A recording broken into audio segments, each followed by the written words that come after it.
ఓం నమో నారసింహాయ నమః. సింహాచలం శ్రీ వరాహలక్ష్మీ నృసింహస్వామి వారి వార్షిక తిరు కళ్యాణ మహోత్సవములు మరియు చందనోత్సవము. శ్రీ స్వామివారి కళ్యాణోత్సవం తేదీ 19/4/2024 శుక్రవారం సాయంత్రం 6:30 ఎదుర్కోలు ఉత్సవము రాత్రి 8:30 రథోత్సవము అనంతరం తిరు కళ్యాణం జరుగును. కావున భక్తులందరూ విచ్చేసి శ్రీ స్వామివారిని దర్శించి తరించ ప్రార్థన. తేదీ 10/5/2024 శ్రీ స్వామివారి చందనోత్సవం జరుపబడును. చందనోత్సవం జరుగు రోజున శ్రీ స్వామివారి సన్నిధిలో పరోక్ష సేవ ద్వారా పాల్గొను భక్తుల యొక్క గోత్ర నామములు చదువబడును. ఈ పరోక్ష సేవలో పాల్గొను భక్తులకు చందన ప్రసాదము మరియు స్వామివారి ప్రసాదము పోస్టు ద్వారా పంపబడును. ఈ సేవకు ప్రత్యక్షముగా పాల్గొనుటకు అవకాశము లేదు. కావున సేవలో పరోక్షముగా పాల్గొను భక్తులు ఆన్లైన్ వెబ్సైట్ ద్వారా www.aptemples.ap.government.in నందు 1116 చెల్లించి శ్రీ స్వామి వారి కృపకు పాత్రులు కాగలరు. వివరాల కొరకు సంప్రదించండి 9390501082.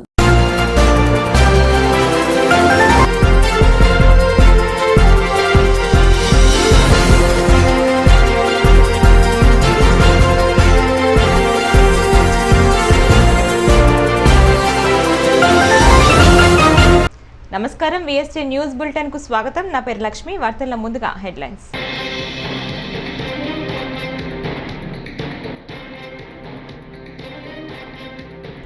గోదావరి జిల్లాలో సీఎం వైఎస్ జగన్ బస్సు యాత్రకు ప్రజల నుంచి కన్నీ విని ఎరుగని రీతిలో స్పందన.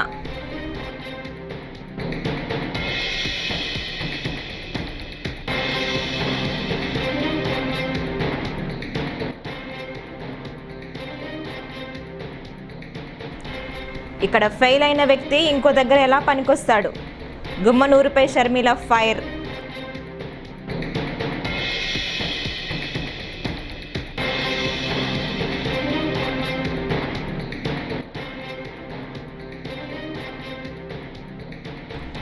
చంద్రబాబు మాట్లాడిన ప్రతి మాట అబద్ధమే.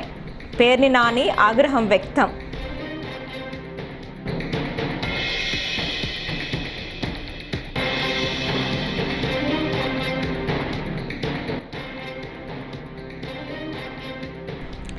పోస్టల్ బ్యాలెట్ ఓట్ల ఏర్పాట్లపై ఎస్ఈసీకి వర్ల రామయ్య లేఖ.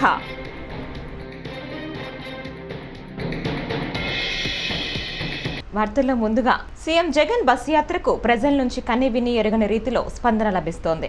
ప్రజలతో మమేకమవుతూ ఉత్సాహంగా యాత్ర కొనసాగుతోంది. గోదావరి జిల్లాలో జనజాతరను తలపిస్తోంది. పల్లెల నుంచి పట్టణాల వరకు తరలివచ్చిన జనసందోహంతో రహదారులన్నీ కిక్కిరిసిపోతున్నాయి. నడినెత్తిన సూర్యుడు 43 నుంచి 45 డిగ్రీల మధ్య ఉష్ణోగ్రతతో నిప్పులు చెరుగుతున్నా లెక్క చేయకుండా మహిళలు, వృద్ధులు, చిన్నారులు ముఖ్యమంత్రి వైఎస్ జగన్మోహన్ రెడ్డిని చూడాలని, ఆయనతో మాట కలపాలని రోడ్డుకి ఇరువైపులా బారులు తీరుతున్నారు. ఆయనకు ఆప్యాయంగా స్వాగతం పలుకుతున్నారు. కాకినాడ జిల్లాలో జరుగుతున్న మేమంతా సిద్ధం బస్సు యాత్రలో దారి పొడవునా సీఎం వైఎస్ జగన్ కోసం జనం వేచి చూసి మరీ స్వాగతం పలికారు.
నల్లా నల్లాని నేల నవ్వింది చూడు, జగనన్న జెండా ఎగరేసి నేడు.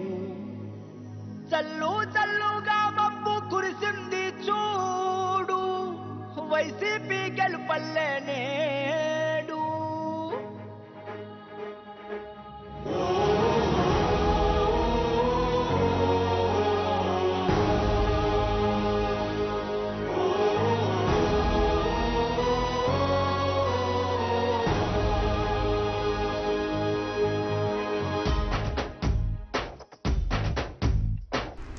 ప్రత్యేక హోదాను జగన్ విస్మరించారని కడప ఎంపీ కాంగ్రెస్ అభ్యర్థి వైఎస్ షర్మిల ఆగ్రహం వ్యక్తం చేశారు.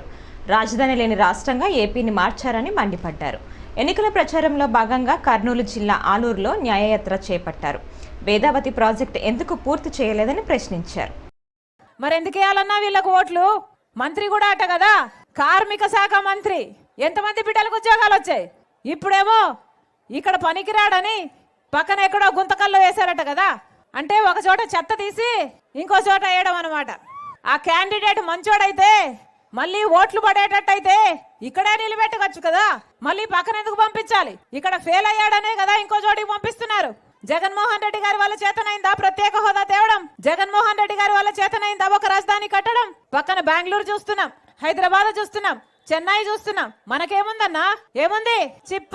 ఏం చెప్పారు జగన్మోహన్ రెడ్డి గారు? ఇలాగే 5 సంవత్సరాల కింద ఈ ఊర్లోనే మీటింగ్ పెట్టి ఎన్ని మాటలు చెప్పారు? వేదావతి ప్రాజెక్టు పూర్తి చేస్తామని చెప్పలేదా? 80,000 ఎకరాలకు నీళ్లు ఇస్తామని చెప్పలేదా జగన్మోహన్ రెడ్డి గారు? మరి 5 సంవత్సరాలు అయింది జగన్మోహన్ రెడ్డి గారు ముఖ్యమంత్రి అయ్యి. ఎందుకు అవ్వలేదన్నా వేదావతి ప్రాజెక్టు? ఇక్కడ దారిలో వస్తుంటే చూసాం. ఒక శిలా పథకమేమో రాజశేఖర రెడ్డి గారు వేశారు, దాని పక్కనే 2 అడుగులు పక్కన జగన్మోహన్ రెడ్డి గారు శిలా పథకం వేశారు. పోనీ ప్రాజెక్ట్ ఏదైనా మొదలైందంటే ఇంకా ప్రాజెక్టే మొదలు కాలేదట. శిలా పథకాల ప్రభుత్వంలో మిగిలిపోయింది జగన్మోహన్ రెడ్డి గారి ప్రభుత్వం. పోనీ టమోటా కోసం జగన్మోహన్ రెడ్డి గారు ఏం చెప్పారు? ప్రాసెసింగ్ యూనిట్ పెడతామని చెప్పలేదా? కోల్డ్ స్టోరేజ్ పెడతామని చెప్పలేదా? వచ్చిందా అన్నా?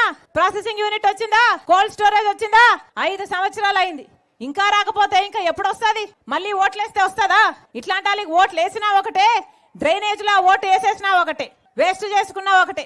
ఇలాంటి చెత్త వాళ్ళకు వేస్తే ఇక్కడ చెత్త సరిపోలేదని ఈ చెత్తను తీసుకెళ్లి గుంతకల్లో వేశారట. ఏం చెప్పారు జగన్మోహన్ రెడ్డి గారు? ఇలాగే మైకు పెట్టుకొని 3,000 కోట్లతో ఒక ధర స్థిరీకరణ నిధి ఏర్పాటు చేస్తాము, ఏ రైతు మద్దతు ధర లేకుండా అమ్ముకునే అవసరం లేదు అని చెప్పారు. చేశారు. మచిలీపట్నంలో చంద్రబాబు మాట్లాడిన ప్రతి మాట అబద్ధమేనని మాజీ మంత్రి పేర్ని నాని ఆగ్రహం వ్యక్తం చేశారు. జడ్జితో మాట్లాడి తోట త్రిమూర్తులకి బెయిల్ ఇప్పించారని అబద్ధం చెప్పాడని మండిపడ్డారు. శిరోముండనం కేసు 1996లో జరిగిందని, ఆ ఘటన జరిగినప్పుడు తోట త్రిమూర్తులు టీడీపీలోనే ఉన్నారని, ఆ ఘటన జరిగినప్పుడు తోట త్రిమూర్తులు టీడీపీలోనే ఉన్నారు కదా అని ప్రశ్నించారు. 1995 నుంచి 2020 వరకు తోట త్రిమూర్తులు టీడీపీలో లేరా అని బాబును నిలదీశారు. ఈ కేసులో ముద్దాయిగా ఉన్నప్పుడు త్రిమూర్తులు టీడీపీ నుంచి పోటీ చేసిన విషయాన్ని పేర్ని నాని గుర్తు చేశారు. శాసనసభ్యుడిగా ఉన్న కాలంలో ఈ నేరం జరిగింది. ఈ శిరోముండనం కేసు 1995 సంవత్సరం నుంచి 1995 సంవత్సరం నుంచి 2020 సంవత్సరం వరకు 1995 సంవత్సరం నుంచి 2020 సంవత్సరం వరకు అంటే 25 సంవత్సరాలు ఆయన రాజకీయాలు ఎవరితో చేశాడు? ఎవరు జెండా పట్టుకుని చేశారు? ఎవరు పక్కన కుర్చీలో కూర్చుని రాజకీయాలు నడిపాడు? అంటే వయసు మీద పడ్డ చంద్రబాబు నాయుడు గారు ఎంత బొంకు మాటలు నాయుడు అనేది దీనికోసమే.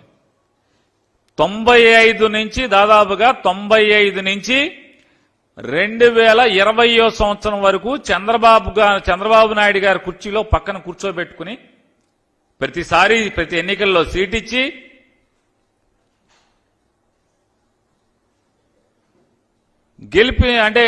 గెలిపించుకుని తనతో పాటు తిప్పుకుని రాజకీయాలు నడిపి ఇవాళ జగన్మోహన్ రెడ్డి గారి మీదకి బురద పూసేటువంటి కార్యక్రమం ఏమంటారు? తప్పుడు మాటలు కాదా ఇవన్నీ? చంద్రబాబు నాయుడు గారు తప్పుడు మాటలు కాదా ఇవి అంటున్నా. అంటే మీ దగ్గర ఉంటేనేమో గంగా నదిలో స్నానం చేసినట్ట, 25 ఏళ్లు మీ దగ్గర అంటే మీరు ముఖ్యమంత్రిగా ఉండగా ఈ కేసు ఎఫ్ఐఆర్ కట్టిన ప్రభుత్వం ఎవరిది? ఆ టైం ఎవరు? ఆయన ఏ పార్టీలో ఉన్నారు? మీరేమన్నా పోనీ పోస్టల్ బ్యాలెట్ ఓట్లకు తగిన ఏర్పాట్లు చేయటం లేదంటూ ఎస్ఈసీకి టీడీపీ నేత వర్ల రామయ్య లేఖ రాశారు. ఎన్నికల డ్యూటీలోని ప్రభుత్వ ఉద్యోగులకు పోస్టల్ బ్యాలెట్ ఫామ్లు అందించడంలో అధికారులు నిర్లక్ష్యంగా వ్యవహరిస్తున్నారని తెలిపారు. పోస్టల్ బ్యాలెట్ల వినియోగంపై నేటికి ఎటువంటి అవగాహన కార్యక్రమం ఏర్పాటు చేయలేదన్నారు. జిల్లా ఎన్నికల అధికారి ఒక నోడల్ అధికారిని ఏర్పాటు చేసి ఫామ్ 12 ఇవ్వాలని, పూర్తి చేసిన వాటిని స్వీకరించాలని ఎన్నికల కమిషన్ స్పష్టంగా పేర్కొందన్నారు. పోలీసులు అధికారులు అప్లై చేసుకునే ఈడీసీ, పీపీ దరఖాస్తులు నోడల్ అధికారి తగిన ఏర్పాట్లు చేయాలని కోరారు. తారీఖు రాత్రి జరిగింది. ఒక రాయి అర్ధరాత్రి చీకట్లో రావటం, ముఖ్యమంత్రి గారికి తగలటం, ముఖ్యమంత్రి గారిని గాయపరిచిన ఆ రాయి మరలా ముఖ్యమంత్రి గారే కాదు పక్కనున్న ఆయన్ని కూడా గాయపరచాలని పక్కనున్న ఎమ్మెల్యేను కూడా గాయపరిచి ఎటో ఎగిరిపోయింది. అది ఈ కథను మన విజయవాడ పోలీస్ కమిషనర్ గారి నేతృత్వంలో చాలా జాగ్రత్తగా తీసుకొచ్చి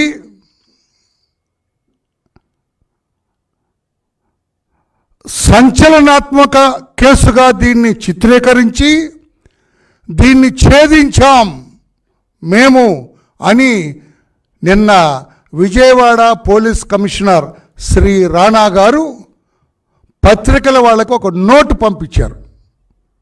సంచలనాత్మకమైన కేసును మేము ఛేదించామని.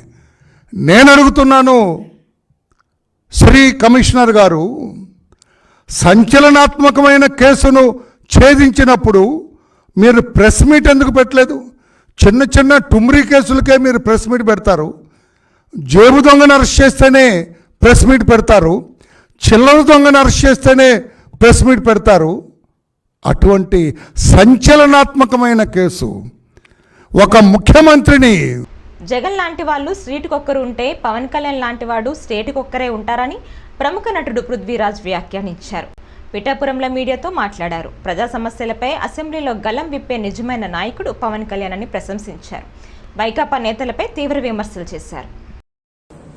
నువ్వు తెచ్చుకో 30 సీట్లు జగన్మోహన్ రెడ్డిని అడిగి, ఇంకా టైం ఉంది, నామినేషన్లు ఇంకా ఇప్పుడే మొదలవుతున్నాయి, తెచ్చుకో ఉన్నాడు లాగేసి నువ్వు గెలు, నీ దగ్గరికి వచ్చి నేను కూడిగా చేస్తాను. నీకే ఎవడో ఓటేయడు, నువ్వేదో పెద్ద లీడర్లా మాట్లాడతావు. జనసేన అధ్యక్షుడు పవన్ కళ్యాణ్ అందరినీ దృష్టిలో పెట్టుకుని పనిచేస్తాడు. కాపు కుల ముద్ర అని వేశాడు. ఆయన అంతే ఒక స్టెక్కర్ అంటే ఇచ్చాడు. ఆ స్టెక్కర్ని పీకేశాడు. అందరినీ కలుపుకొని అందరితోటి ప్రయాణించాలి, అందరి సంక్షేమం, పేదవాడి కోసం. ఇప్పుడు పథకాలు ఆపేస్తాడు. ఆయన ఏమన్నాడు తెలుసా? జేబులో డబ్బులు లేనప్పుడే నేను ₹1 ఇచ్చినోండి, రేపు అధికారం అనేది వస్తే ₹10 ఎక్కువ ఇస్తాను. ఇప్పుడు ఏంటి, పవన్ కళ్యాణ్ గారు పాపం పేద ప్రజల కోసం కష్టపడుతున్నాడు. మనల్ని అర్థం చేసుకునే నాయకుడు వస్తున్నాడు కాబట్టి అతను మనం నిలబెడదాం అని ఆంధ్ర రాష్ట్రం మొత్తం ఎదురు చూస్తుంది. రోజు దగ్గరలోనే ఉంది. జగన్మోహన్ రెడ్డి లాంటి వ్యక్తి స్ట్రీట్కి ఒకటి దొరుకుతాడు, పవన్ కళ్యాణ్ లాంటి వ్యక్తి స్టేట్కి ఒకటి దొరుకుతాడు. ఇది వాస్తవం. ఇది ఎప్పుడైనా సరే ఒక మంచి నాయకుడు వచ్చాడే, ఒక పుత్తలపల్లి సుందరరామయ్య లాంటి వాళ్ళు పెద్ద పెద్ద వాళ్ళు ఉన్నారు ఇక్కడ అసెంబ్లీలో. ఆ పేరు నిలబెడతాడు. మొత్తం పేద ప్రజలకు ఏం చేయకపోయినా నిలబెట్టి నిలదీస్తాడు. రేపు ముఖ్యమంత్రి ఎవరైనా సరే ఇక్కడ ఎందుకు చేయలేదు మీరు, దీనికి సమాధానం చెప్పండి, లేకపోతే నేను అసెంబ్లీకి అది వెళ్ళాలంటే ఆ రోజు కూడా మనం చూస్తాం రేపు. అలాంటి వ్యక్తిని మనం గెలిపించాలి. ఈ ఉమ్మడి అభ్యర్థులందరూ మనం అద్భుతంగా గెలిపించుకుందాం.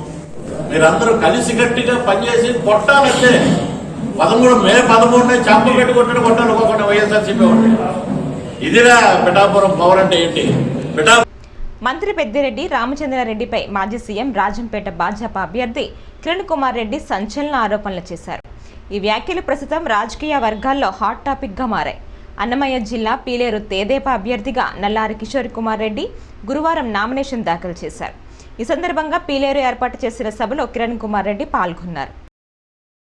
ఇది రాత్రి 11 గంటలకు జరిగింది. పొద్దున్నే ఉదయాన్నే మళ్ళా 6 గంటలకు వచ్చాడు. నువ్వేమన్నా తాగేసి కాళ్ళు పట్టుకున్నా అనుకుంటావేమో అని పొద్దున్నే వచ్చి మళ్ళీ కాళ్ళు పట్టుకున్నాడు.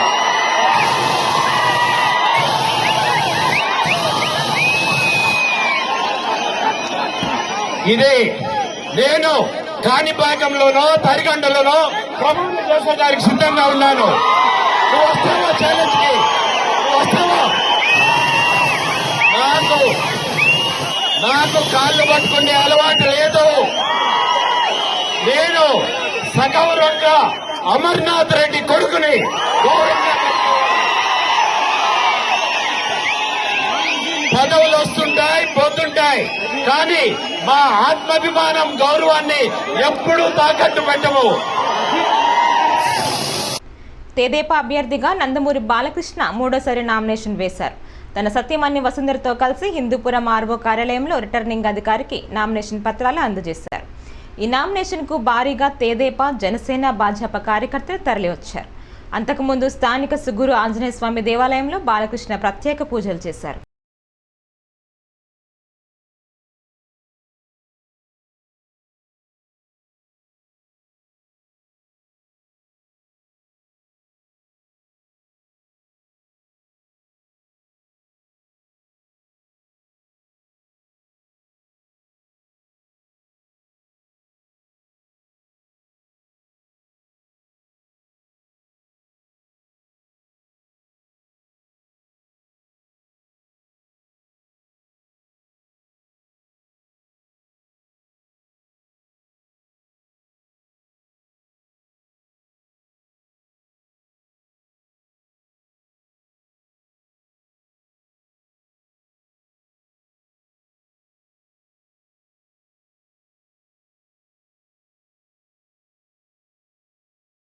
ఈరోజు నేను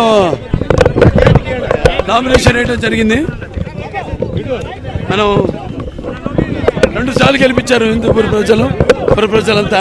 అలాగే మొత్తం నియోజకవర్గం అంతా కూడా ఇవాళ నాన్నగారు అప్పుడు 3 సార్లు ఇక్కడి నుంచి ప్రాతినిధ్యం వహించడం జరిగింది. మళ్ళీ నేను 3వసారి ఇక్కడి నుంచి నిలబడుతున్నాను, ఎన్నికల బరిలో ఉన్నాను. ఎంతో అభివృద్ధి చేశాం హిందూపూర్కి. అంటే ప్రతి వాళ్ళ గుండెల్లో మా కుటుంబం అంటే ఒక అభిమానం. ఎందుకంటే చెప్పిన మాట నిలబెట్టుకుంటారు వీళ్ళు, చేస్తారు, అభివృద్ధి చేస్తారు. ప్రజల దేవుళ్ళు అందులో నేను ఖర్చుకుంటే నేను ఒక నాన్నగారు ఆయనే స్ఫూర్తిగా తీసుకుని మరి ఇక్కడ హిందూపూర్ నుంచి 2 సార్లు ఎన్నో అభివృద్ధి కార్యక్రమాలు చేపట్టాం. 2వసారి కూడా చేశాం. 2వసారి కూడా మన ప్రతిపక్షంలో ఉన్నప్పుడు కూడా ఇక్కడ నీళ్లు సమస్య మెయిన్గా ఆ నీళ్లు కూడా పెట్టి హిందూపూర్ పట్టణానికి ప్రత్యేకమైన పైప్ లైన్ వేసి, అలాగే ఇక్కడ మండలాల్లో అన్ని గ్రామాల్లో కూడా సీసీ రోడ్లు అయితే సీసీ ట్రైన్లు అయితే అన్నీ డెవలప్ చేయడం జరిగింది. సో ఇవాళ ప్రతిపక్షంలో ఉంటూ కూడా కోవిడ్ సమయంలో అయితేనేమి, కోవిడ్ సమయంలో ప్రభుత్వం నుంచి ఏ సహాయ సహకారాలు అందలేదు ఇక్కడ ప్రజలకి. నేను అలాగే నా కార్యకర్తలు అయితేనేమి, నా అభిమానులు అయితేనేమి అందరూ కూడా వాళ్ళు నా దారిలోనే, అంటే ఎటువంటి విపత్కర పరిస్థితి వచ్చినా వాళ్ళందరూ కూడా. విజయవాడలో జగన్పై జరిగిన రాళ్ల దాడిలో స్వల్ప గాయమే తగిలిందని ముద్దాయి తరపు న్యాయవాది అబ్దుల్ సలీం మీడియాకు తెలిపారు. గురువారం కోర్టులో ముద్దాయిని ప్రవేశపెట్టిన అనంతరం వాదోపవాదనలు కొనసాగిన తరువాత కోర్టు ప్రాంగణంలో మీడియాతో మాట్లాడారు. ఈ దాడిని అడ్డుపెట్టుకొని సీఎం జగన్మోహన్ రెడ్డి రాజకీయంగా తన ఇమేజ్ పెంచుకునేందుకు చూస్తున్నారని కోర్టులో ఈ విషయాన్ని ప్రస్తావించానన్నారు. నాలెడ్జ్ ప్రకారం ఇప్పటి వరకు కేసు లేదు. ఒకవేళ పోలీసు వాళ్ళు ఏదైనా నెట్టిస్తే అది కూడా మీకు రివీల్ చేస్తాం సార్. మ్యాక్సిమం మనం బెయిల్ రిటర్న్ చేయాలని ఇది చేసాం. ఎందుకంటే సింపుల్ ఇంజరీ, ఒకసారి రాయి దెబ్బ వస్తే ఇది రావాలి, ఇంజురీ ఇది రావాలి, కానీ అక్కడ ఇంజురీ అలా ఏం రాలేదు. సింపుల్ ఇంజురీ మీద జగన్మోహన్ రెడ్డి పొలిటికల్ టాక్టిక్స్ కింద మరి ఆంధ్ర పీపుల్కి కన్ఫ్యూజ్ చేసి లబ్ధి పొందాలి విషయంలో ఇది చేశారని మనం కోర్టుకి ఇన్లైట్ చేశాము. ఇప్పుడు కోర్టు ఏ ఆర్డర్ ఇస్తుందో దానికి వెల్కమ్ చేస్తాను. విధానంలో మేము ఉన్నాం. నగరిలో మంత్రి రోజా నగర నియోజకవర్గం వైఎస్ఆర్సీపీ ఎమ్మెల్యే అభ్యర్థిగా శుక్రవారం మధ్యాహ్నం 12:07 నామినేషన్ దాఖలు చేశారు. నగరి, పుదిపేట, ఆగరం వినాయక స్వామి ఆలయం వద్ద పూజలు నిర్వహించి ఊరేగింపుగా అశేష జనవాహిని నడుమ తరలివచ్చి స్థానిక ఎంఆర్ఓ కార్యాలయంలో నామినేషన్ దాఖలు చేశారు.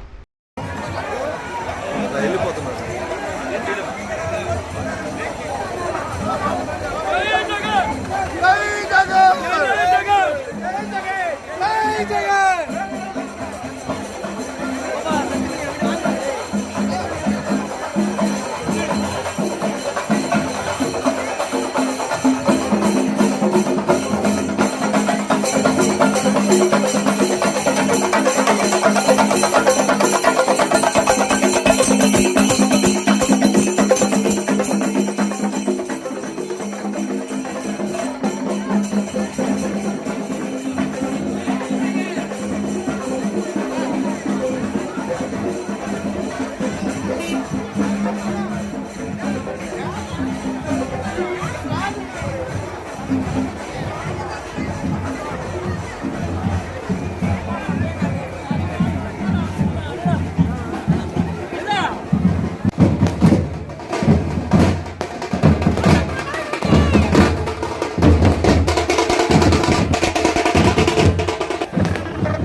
మంత్రిరాజు నాయకత్వం, వడ్డేలాలి మంత్రిరాజు నాయకత్వం, ఫ్యాన్ గుర్తుకే, ఫ్యాన్ గుర్తుకే, ఫ్యాన్ గుర్తుకే, ఫ్యాన్ గుర్తుకే, ఫ్యాన్ గుర్తుకే, మన గుర్తు, మన గుర్తు, మన గుర్తు.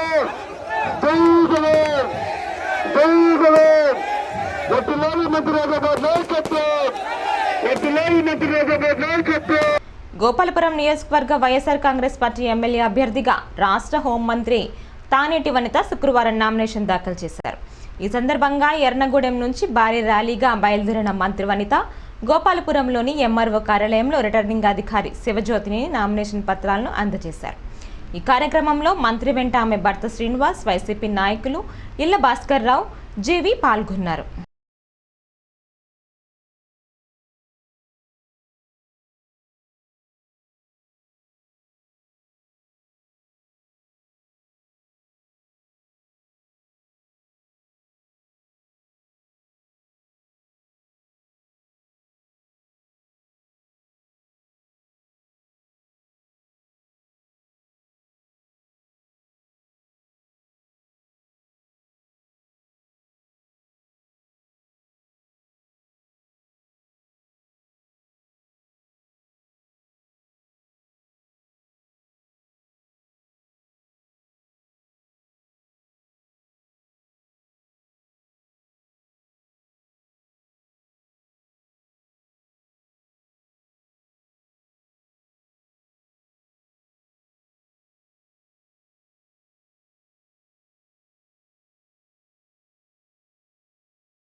గాజు గ్లాస్ గుర్తుపై రాష్ట్రీయ ప్రజా కాంగ్రెస్ వ్యవస్థాపక అధ్యక్షుడు మేడా శ్రీనివాస్ సంచలన వ్యాఖ్యలు చేశారు.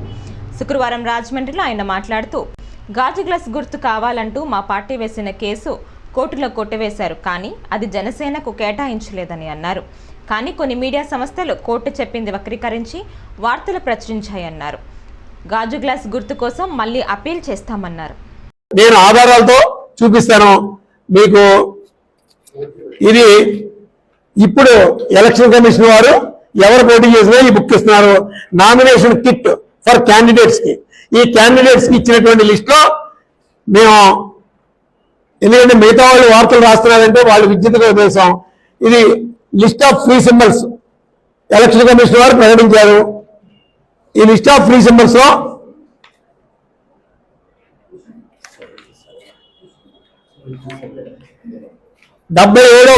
డెబ్బై ఏడవ సంఖ్యలో గాజు గ్లాస్ గుర్తు వెరీ క్లియర్ గా ఎలక్షన్ కమిషన్ ఆఫ్ ఇండియా వారు ప్రకటించారు.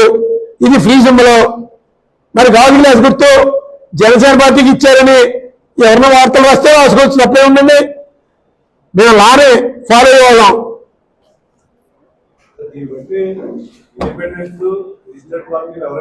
ఆంధ్రప్రదేశ్ లో యాజ్ ఆన్ డేట్ ఈ గుర్తు ఫ్రీ సింబల్.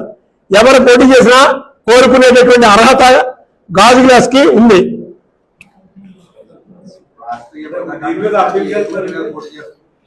మేము అప్పీల్కి వెళ్తున్నాం. సోమవారం బహుశా జరగచ్చు. ఈ అప్పీల్ కంటే ముందు ఏదో ఒక లీగల్ ఒక రిప్రజెంటేషన్ ఏదో మా స్థాయిలో మేము ఏదో చేస్తున్నాం. అది 99% లీగల్ గా మాకు ఒక ఆర్డర్ రావడానికి అవకాశం ఉంది. యాజ్ ఎర్లీ యాజ్ పాసిబుల్ అది మీడియా వారికి మరలా తెలియజేస్తాం. ఎలక్షన్ కమిషన్ నిబంధనల మేరకు ఇచ్చామని చెప్పి ఒక అడ్డగోలుగా దబాయించేటటువంటి దానికి రాష్ట్రీయ ప్రజా కాంగ్రెస్ పార్టీ ఒకే ఆధారం చూపిస్తుంది. ఇది ఎలక్షన్ కమిషన్ కి జనసేన వారు దాఖలు చేసుకున్నటువంటి గుర్తు కోసం అప్లికేషన్ అండి. ఆ అప్లికేషన్ 9:40 తీసుకున్నట్టు వాళ్ళు ఆ రోజు టైం వేశారు. వాస్తవానికి 10:30 తీశారు ఆ రోజు. ఈ నెల 20న కసింకోట మండలం చింతలపాలెంలో జరిగే వైఎస్ జగన్మోహన్ రెడ్డి మేము సిద్ధం సభయాత్ర జయప్రదం చేయాలని MP Beesetti Satyavathi, Anakapalli MLA అభ్యర్థి మలసల భరత్ కుమార్ పిలుపునిచ్చారు. గురువారం జిల్లా కేంద్రమైన అనకాపల్లి పట్టణం వైఎస్ఆర్సీపీ కార్యాలయంలో పట్టణ శాఖ అధ్యక్షులు మందపాటి జానకి రామరాజు అధ్యక్షతన మీడియా సమావేశం నిర్వహించారు. ఈ సమావేశంలో అనకాపల్లి వైఎస్ఆర్సీపీ ఎమ్మెల్యే అభ్యర్థి మలసాల భరత్ కుమార్ పాల్గొని మాట్లాడుతూ, అలాగే ఈ నెల 22వ తేదీన వైఎస్ఆర్ ఎంపీ అభ్యర్థి బూడి ముత్యాల నాయుడు నామినేషన్ అనకాపల్లి కలెక్టరేట్లో దాఖలు చేస్తారని అన్నారు. ఈ కార్యక్రమాన్ని పెద్ద ఎత్తున పాల్గొని ప్రతి ఒక్కరు కూడా జయప్రదం చేయాలని తెలియజేశారు. ఈ నెల 24న ఉదయం అసెంబ్లీ అభ్యర్థి భరత్ కుమార్ నామినేషన్ కార్యక్రమం ప్రతి ఒక్కరూ పాల్గొని విజయవంతం చేయాలని అన్నారు. ఈ నెల 24వ తారీఖున మరి ఇక్కడ నామినేషన్ వేయడానికి ప్రజలందరి మద్దతుతో ఒక భారీ ర్యాలీగా మన ఈ పార్టీ ఆఫీస్ నుంచి బయలుదేరి మరి 4 రోడ్ల రింగ్ రోడ్డు నుంచి 4 రోడ్ జంక్షన్ నుంచి ఆర్ఓ రిటర్నింగ్ ఆఫీసర్కి మరి నామినేషన్ పత్రం సమర్పించడం జరుగుతుంది. మరి పార్టీ అభిమానులు కార్యకర్తలు అందరూ కూడా పెద్ద ఎత్తున ఈ కార్యక్రమానికి హాజరై ఈ నామినేషన్ పర్వాన్ని గెలుపు డిసైడ్ అయింది అన్నట్లుగా ఒక పండగ వాతావరణంలో దీన్ని సక్సెస్ చేయాలని, దిగ్విజయం చేయాలని చెప్పి ప్రింట్ అండ్ ఎలక్ట్రానిక్ మీడియా సోదరుల ద్వారా తెలియజేస్తూ, మరి అదేవిధంగా గౌరవ ముఖ్యమంత్రి గారి చేత ఆశీర్వదించబడినట్టు అనకాపల్లి పార్లమెంట్ అభ్యర్థి గౌరవనీయులు సోదరులు శ్రీ బూడి ముత్యాల నాయుడు గారి నామినేషన్ కార్యక్రమం 22వ తారీఖున కలెక్టర్ ఆఫీస్లో ఎంపీ అభ్యర్థులు కలెక్టర్ ఆఫీస్లో నామినేషన్ సమర్పించాల్సి ఉంటుంది. కాబట్టి అందరూ కూడా మరి ఉదయం 9 గంటలకి అనకాపల్లిలోనే ఇక్కడే బయలుదేరి కలెక్టర్ ఆఫీస్కి ఒక భారీ ర్యాలీగా అందరూ ఎమ్మెల్యే అభ్యర్థులు, అభిమానులు, కార్యకర్తలు, ప్రజలందరూ కూడా ఒక భారీ ర్యాలీగా వెళ్ళి గౌరవ ఎంపీ అభ్యర్థి అయినటువంటి ముత్యాల నాయుడు గారు కూడా తమ నామినేషన్ని సమర్పించడం జరుగుతుంది. దీనికి కూడా ప్రజలందరూ. ఈ వార్తలు ఇంతటితో సమాప్తం. నమస్కారం.